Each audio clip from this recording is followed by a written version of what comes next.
Iya.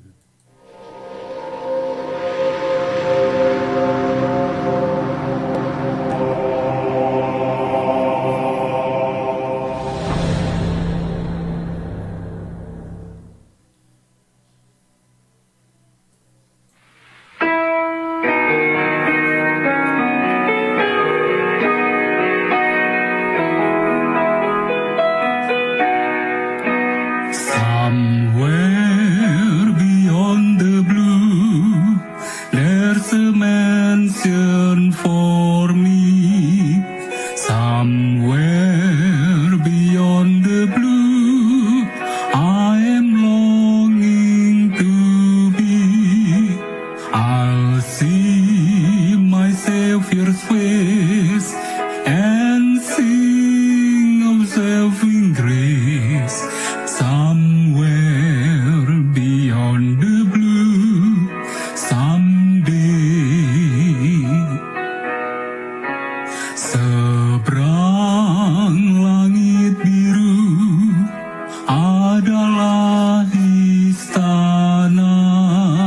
Seberang langit biru, aku rindu sana. Dan lihat muka Yesus yang penuh kasih. Seberang langit biru nanti.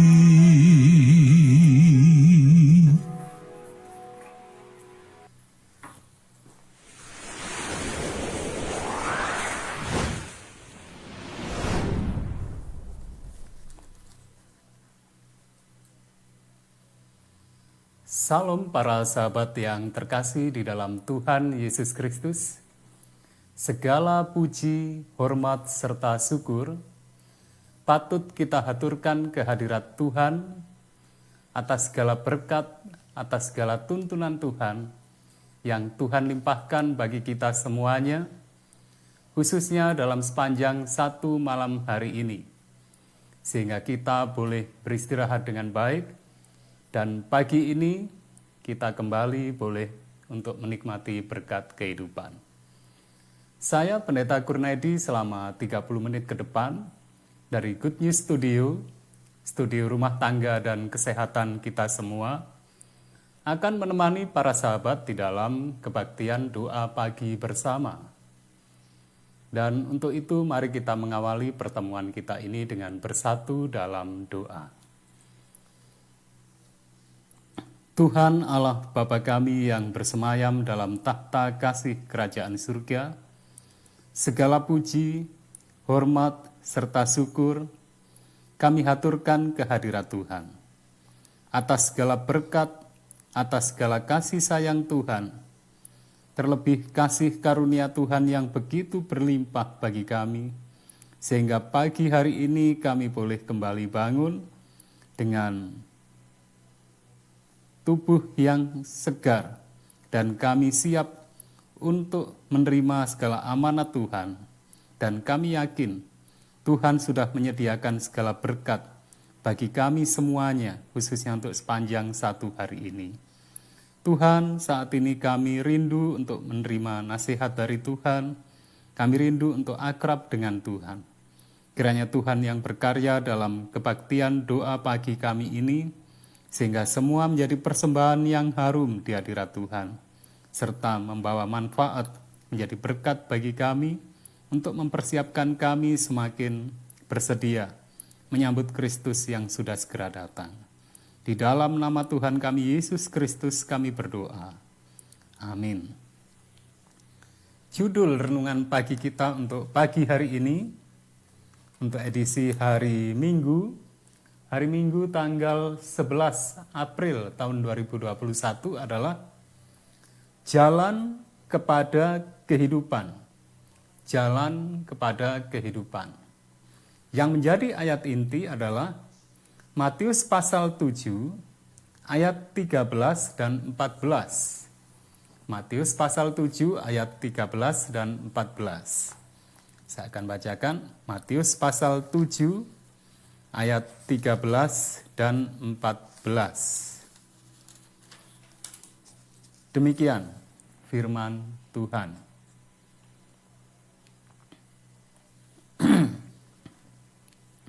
Masuklah melalui pintu yang sesak itu, karena lebarlah pintu dan luaslah jalan yang menuju kepada kebinasaan, dan banyak orang yang masuk melaluinya.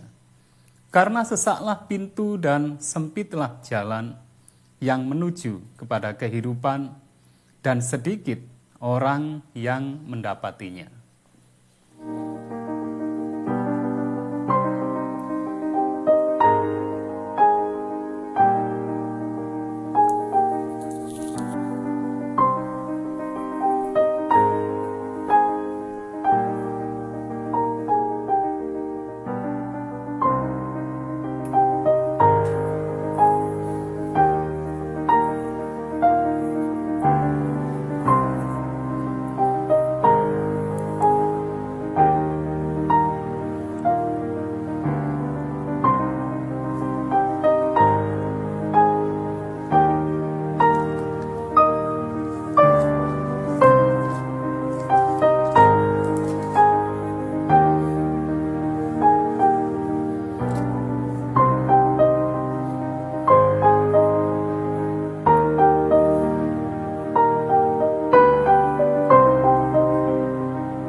Para sahabat yang sangat dikasihi Tuhan Yesus Kristus.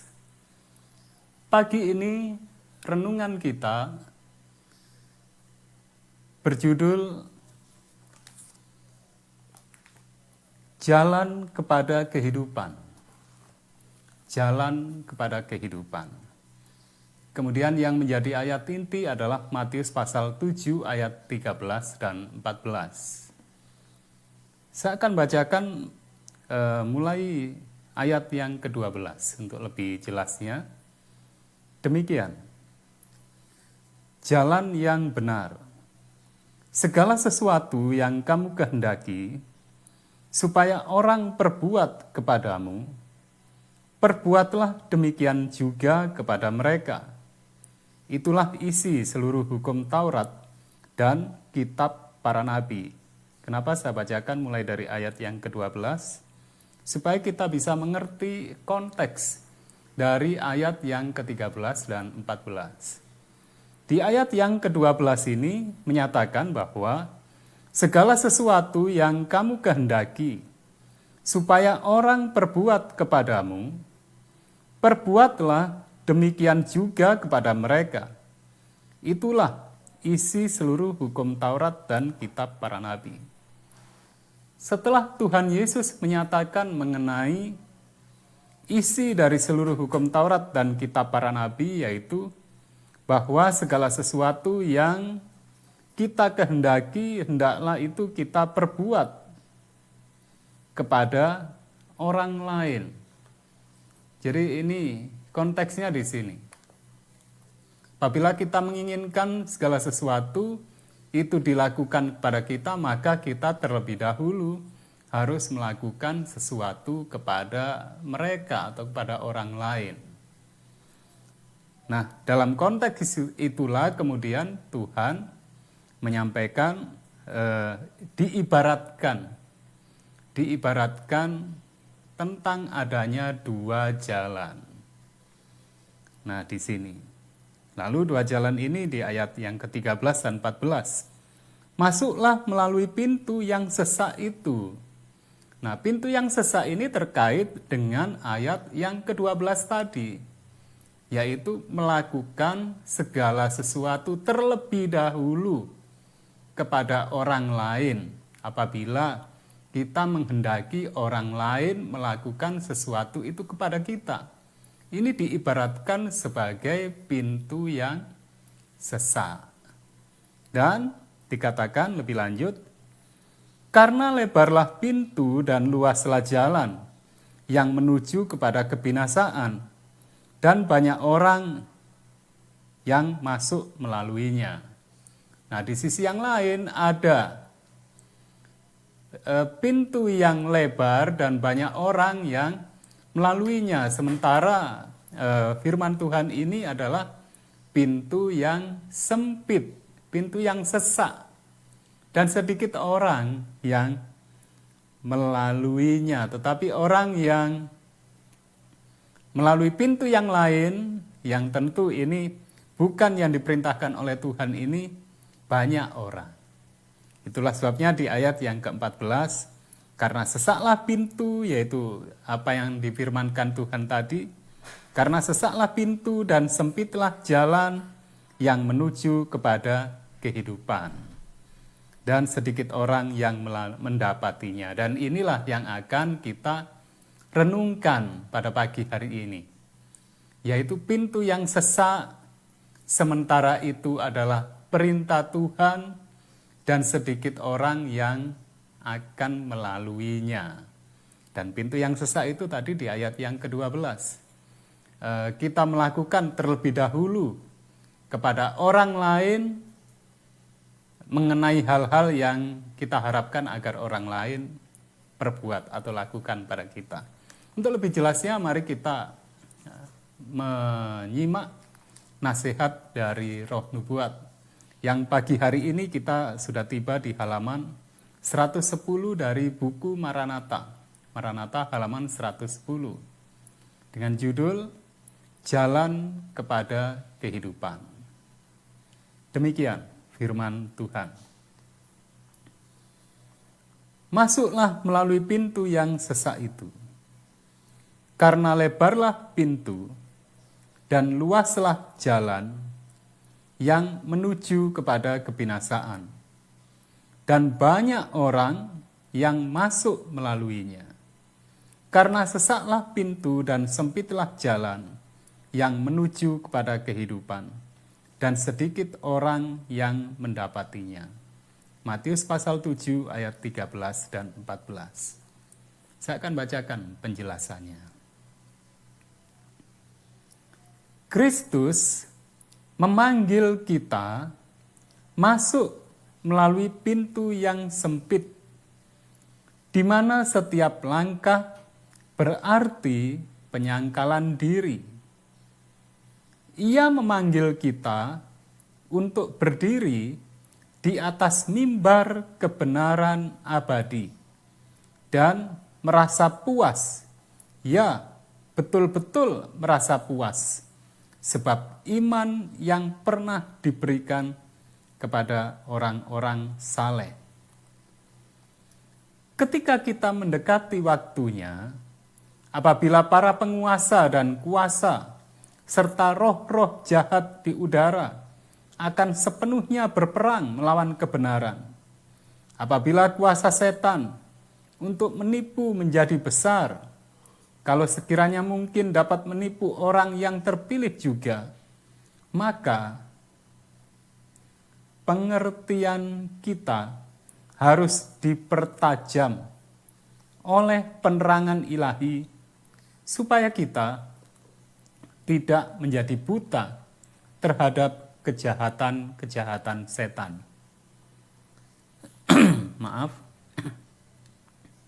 Oleh membiarkan kita bekerja sama dengan malaikat-malaikat kudus, Allah telah memungkinkan pekerjaan kita menjadi suatu keberhasilan yang mulia. Tetapi keberhasilan jarang sekali sebagai hasil usaha yang terpisah-pisah. Pengaruh yang bersatu dari semua anggota gereja dituntut. Gereja sekarang membutuhkan orang-orang seperti Henokh yang berjalan dengan Allah, menyatakan Kristus kepada dunia. Anggota-anggota gereja perlu mencapai suatu standar yang lebih tinggi. Utusan-utusan surgawi sedang menunggu untuk menghubungi mereka yang telah menenggelamkan diri itu sehingga tak kelihatan lagi.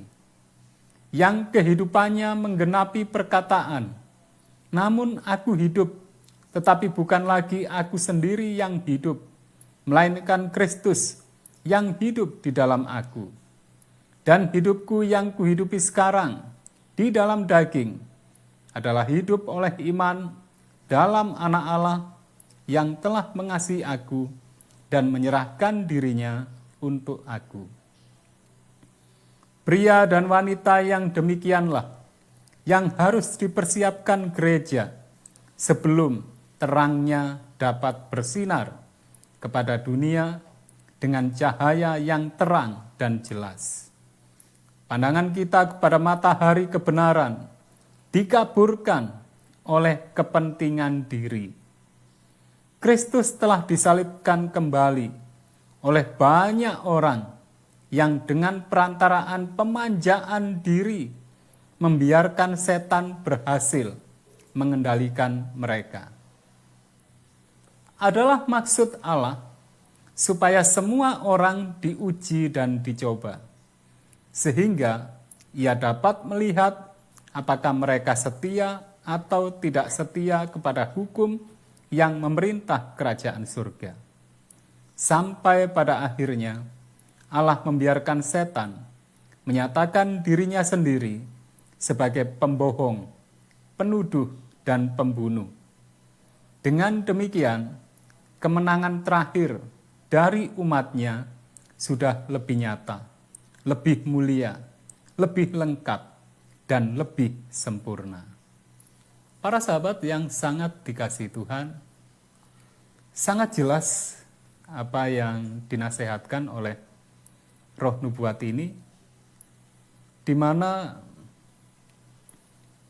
ketika mendekati satu waktu, yakni para penguasa dan kuasa serta roh-roh jahat di udara sepenuhnya berperang melawan kebenaran.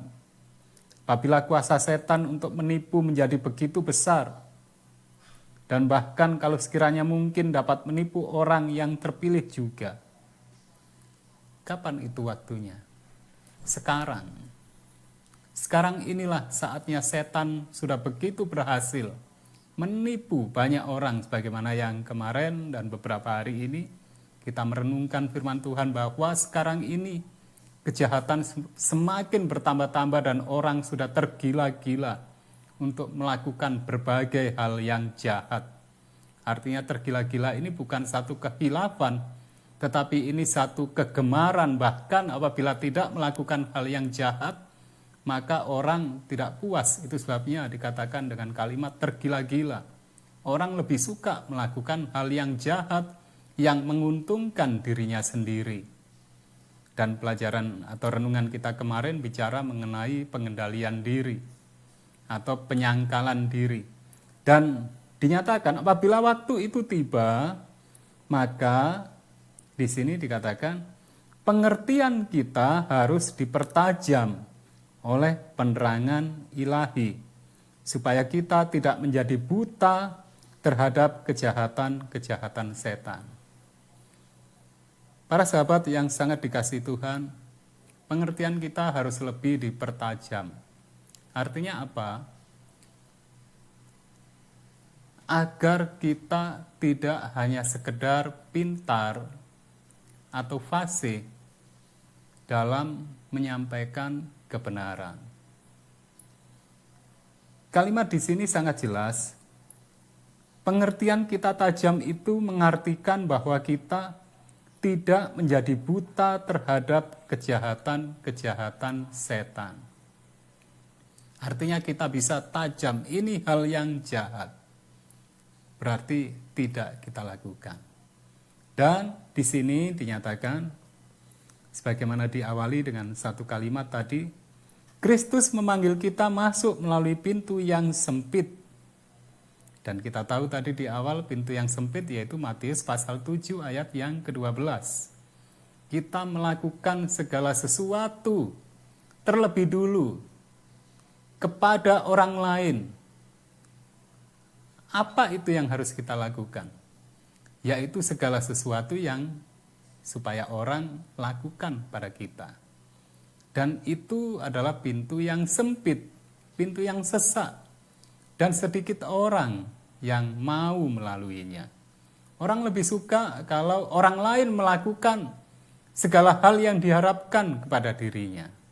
Itu banyak orang yang melaluinya. Sementara orang kurang suka melakukan segala sesuatu kepada orang lain apa yang diharapkan agar orang lain lakukan pada kita. Atau dengan istilah yang lain, dia dulu yang harus melakukan pada saya, maka saya akan lakukan itu pada mereka. Ini banyak orang yang melaluinya. Tetapi Kristus memerintahkan agar kita dulu yang melakukan. Baru kemudian orang lain kita harapkan untuk melakukan, dan bisa jadi orang lain itu pun tidak melakukan ke kita, tetapi yang terpenting di sini kita sudah melakukan kehendak Tuhan, dan itu diibaratkan pintu yang sesak. Itu sebabnya di sini Kristus memanggil kita masuk melalui pintu yang sempit, di mana setiap langkah berarti penyangkalan diri. Penyangkalan diri. Disinilah saatnya kita umat Tuhan untuk lebih belajar, untuk lebih mempraktekkan penyangkalan diri, bukan pemanjaan diri.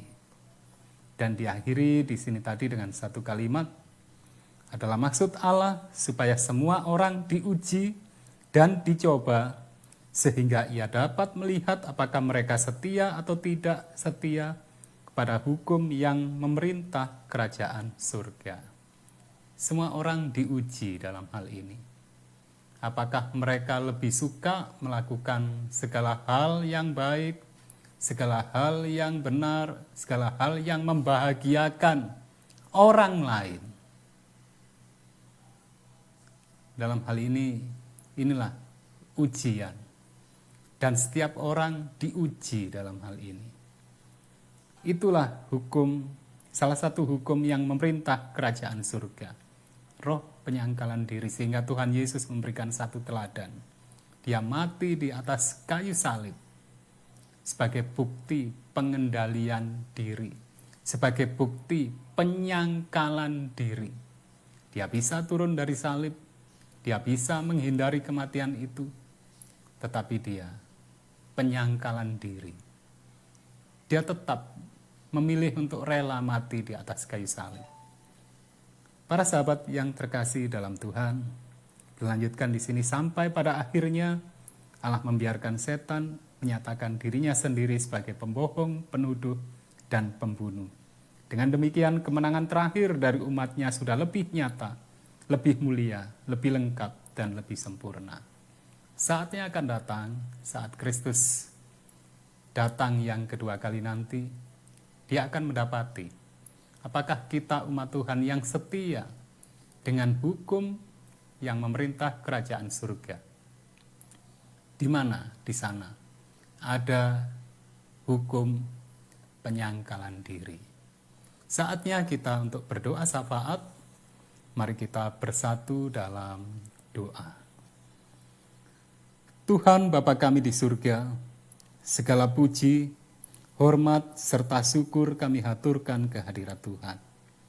Atas nasihat Tuhan bagi kami, atas segala amaran bahkan teguran Tuhan bagi kami sungguh bersyukur Tuhan karena kami masih memiliki kesempatan untuk boleh berbenah. Tuhan tolong kami, agar kami pun dapat menyambut perintah Tuhan ini dan dapat menghidupkannya sesuai dengan kehendak Tuhan. Tuhan, kami juga mohon ampun atas segala dosa serta kesalahan kami, di mana seringkali, baik di saat-saat yang lalu, mungkin juga yang baru saja, kami lebih untuk memilih kepentingan diri kami, memanjakan diri kami. Kami lebih menuntut orang lain untuk melakukan hal yang kami harapkan. Tolong kami Tuhan, ampuni kami atas segala kesalahan kami itu. Dan tolong kami untuk lebih melakukan apa yang Tuhan kehendaki. Saat ini kami juga memohon kiranya Tuhan berkenan menguduskan kami. Apabila ada hal apapun yang tidak berkenan di hadirat Tuhan, kiranya Tuhan berkenan menyingkirkan, menghapuskan semuanya itu. Sehingga kami benar-benar Tuhan dapati kudus, dan doa syafaat kami ini boleh benar-benar berkenan di hadirat Tuhan, menjadi persembahan yang harum di hadirat Tuhan. Saat ini Tuhan, kami berdoa untuk keluarga kami, untuk para sahabat kami, yang sangat membutuhkan jamahan pertolongan Tuhan khususnya untuk kesehatan mereka. Kami berdoa untuk Ibu Arifin yang ada di Gresik. Kami juga berdoa untuk Ibu Indrawan yang ada di Jember. Kami juga berdoa untuk orang tua, ayah dari Saudari Eca yang ada di Bali, juga untuk Ibu Cecilia, untuk Ibu Sali yang ada di Bali. Kami juga berdoa untuk Bapak Lip yang ada di Arjasa bersama dengan Ibu Lip. Tuhan, kami juga berdoa saat ini untuk Beril yang ada di Bali. Kiranya Tuhan semakin berkarya sehingga oleh jamahan pertolongan Tuhan, semua semakin sehat dan semua kembali untuk beraktivitas dengan yang terbaik. Tuhan,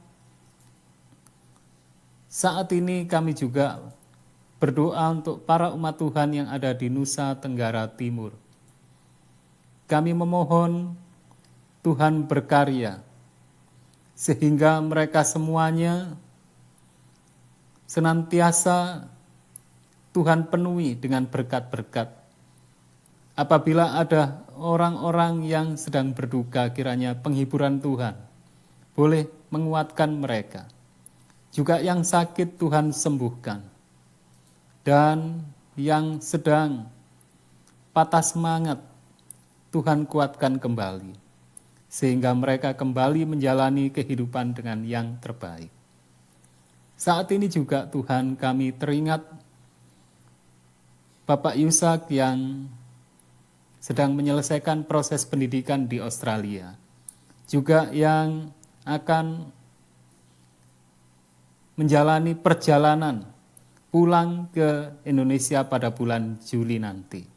Kami juga teringat Bapak Aji yang sedang melakukan perjalanan ke Malang kemarin, kiranya apabila hari ini pulang, Tuhan berkarya. Juga untuk Ibu Eben yang ada di Lampung, juga untuk Ibu Jari yang ada di Manokwari. Kiranya Tuhan memberkati, melindungi semuanya, sehingga senantiasa sehat dan penuh berkat rezeki dari Tuhan. Kami juga teringat Bapak Bandu yang ada di Bali bersama dengan Ibu Bandu, Tuhan juga berkati, sehingga senantiasa sehat dan kembali ke Jember dengan penuh sukacita Tuhan. Tuhan, kami saat ini juga berdoa untuk Ibu Rike sekeluarga.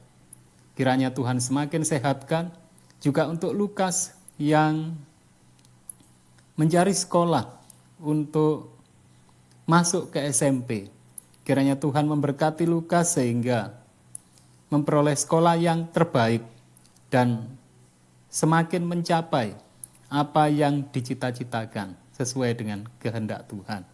Tuhan juga berkati Bapak Tommy bersama dengan Ibu Eta sehingga senantiasa sehat, selamat, penuh dengan berkat rezeki dari Tuhan sehingga boleh untuk mendukung Lukas dalam menggapai apa yang dicita-citakan, apa yang Tuhan rencanakan.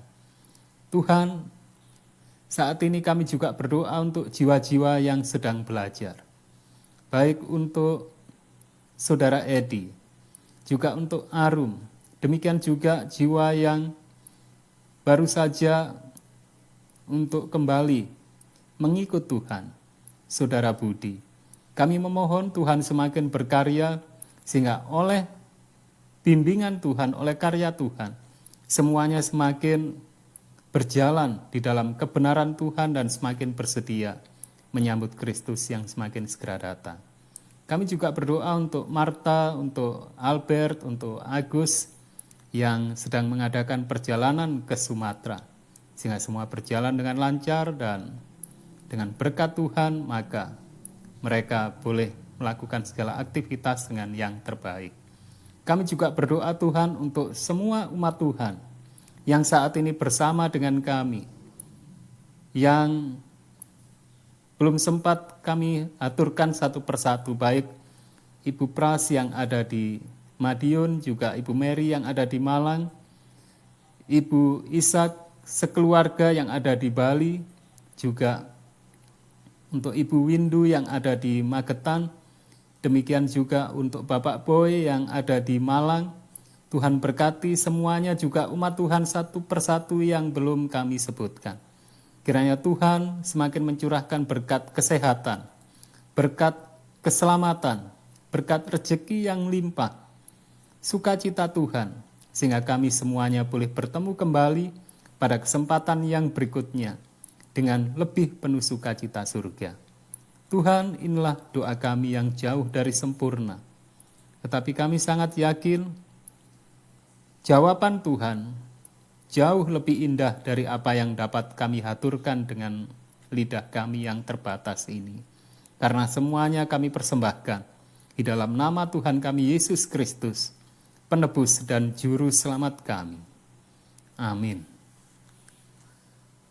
Demikianlah renungan atau kebaktian pagi pada kesempatan hari ini. Dan kami dari studio mengucapkan terima kasih. Kiranya Tuhan memberkati kita semuanya. Sampai jumpa lagi. Salam sehat.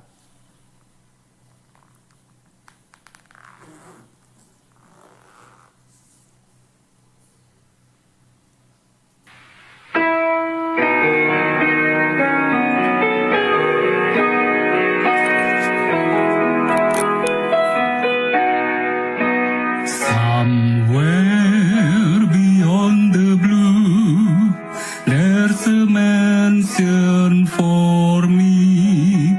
Somewhere